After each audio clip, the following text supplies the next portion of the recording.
Pour savoir où on va, il faut savoir d'où on vient. C'est pareil en humour.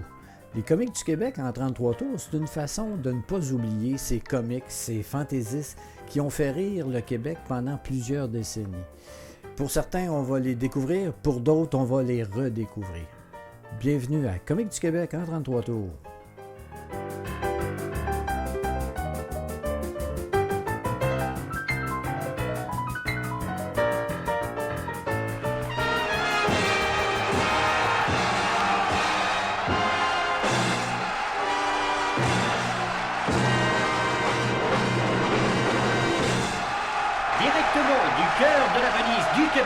À Salaberry de Valleyfield, voici Florian Labelle. Non, mais avouez que c'est toute une introduction. J'ai même dû la couper un peu parce que ça commençait à être un peu long.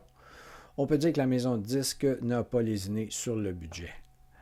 Bon, d'accord, les applaudissements sont extraits d'un disque de Édith Piaf en spectacle. Mais ça se retrouve vraiment sur le disque de Florian Labelle. D'ailleurs, c'est qui ça, Florian Labelle? Il est né à Bourget, en Ontario. Il a travaillé 6 ans comme journaliste et représentant du journal Le Droit d'Ottawa avant de devenir compositeur et chanteur. Il fait ses débuts plutôt modestes lors des soirées de famille où il chante souvent ses propres compositions. Son répertoire se compose principalement de chansons à répondre et de quelques bonnes blagues. Un jour, il soumet ses compositions à une compagnie de disques de Montréal. C'est Roger Miron, propriétaire des disques Rusticana, qui l'entend. Sa réaction est tellement bonne qu'il offre à Florian Labelle d'enregistrer un disque accompagné d'un contrat très intéressant pour l'époque. Son contrat stipule entre autres qu'il doit enregistrer 2 nouvelles chansons tous les 3 mois. Rien que sur un bar et Yoke au Canada sont les 2 premiers titres à être mis sur le marché. En fin de compte, ce qui n'était qu'un passe-temps pour Florian Labelle devient maintenant une carrière. Il devient l'un des artistes les plus populaires de Cornwall. Au début des années 60, il n'y a pas encore de station de radio ni de station de télévision francophone à Cornwall. Mais on peut quand même l'entendre régulièrement sur les ondes de la station de radio anglophone avec l'orchestre d'Ernest Baribeau. En février 1961, il déménage à Valleyfield et devient le rédacteur en chef du journal Le Progrès, tout en continuant sa carrière de chanteur. En 1964, c'est le premier artiste de Valleyfield à lancer un long jeu de chansons de folklore sur étiquette Rusticana. Bon, là, vous vous demandez pourquoi je vous parle de Florian Labelle, le chanteur folklorique.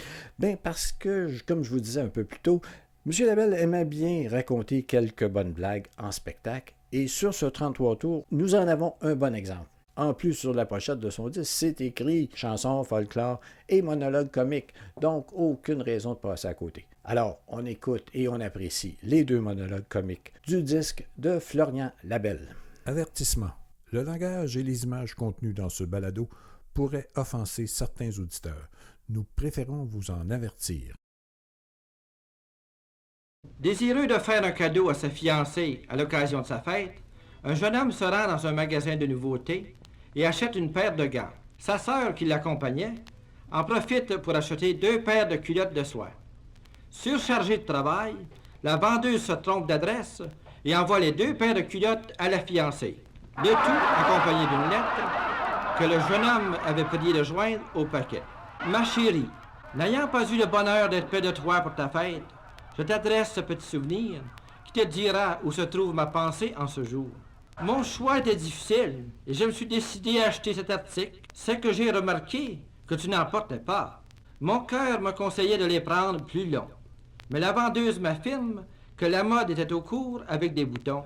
Elle-même en porte depuis 3 mois. Elle me les a montrés.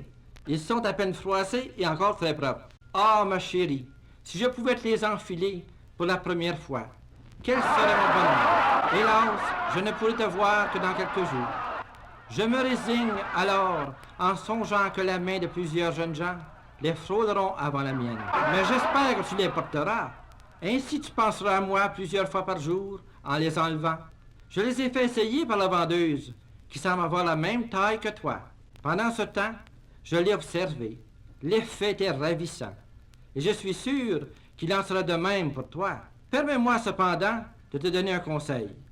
Lorsque tu les enlèveras pour la première fois, souffle dedans, qu'il ne reste pas humide, et mets un peu de poudre pour qu'il glisse mieux. À bientôt, ma chérie. Le plaisir d'embrasser tout ce qui te couvre, ton ton fiancé.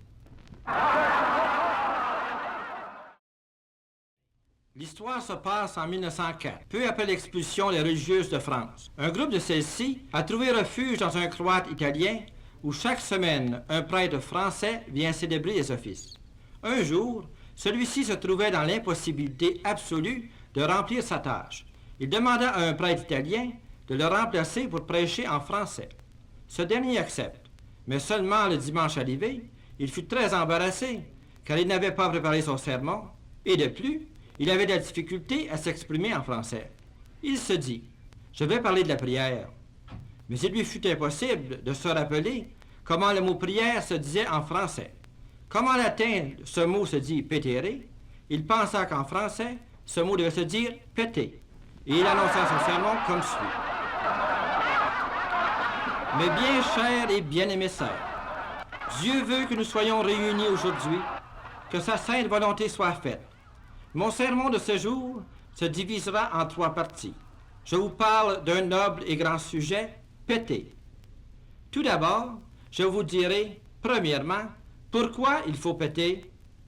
Deuxièmement, quand il faut péter. Et troisièmement, comment il faut péter. Premièrement, pourquoi il faut péter? Nous devons péter parce que ça soulage notre corps et notre âme. Lorsque nous avons pété, nous sentons un grand soulagement. Il faut péter, mes chères sœurs, car le bon Dieu a dit, celui qui pète se soulage et se sauve, et celui qui ne pète pas se damne.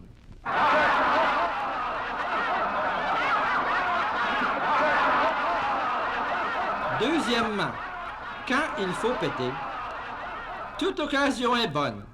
Péter le matin au saut du lit, péter avant et après les repas, péter dans l'intimité de votre cellule, péter en plein air, en travaillant et surtout pendant les offices. Troisièmement, comment il faut péter? Il faut péter lentement, avec ferveur et dignité. Péter bas, péter haut, pour qu'ainsi cela monte vers le ciel comme une odeur suave et bienfaisante. Ce n'est qu'à force de péter que vos vœux seront exaucés. Et s'ils ne le sont pas, mes chères sœurs, réunissez-vous et pétez ensemble. Pétez avec ardeur et avec conviction. Pétez avec fracas, et celui qui est là-haut sentira vos bonnes intentions, et pour que sa volonté soit faite, mes bien chères sœurs, pétons bien, pétons ensemble avec ardeur.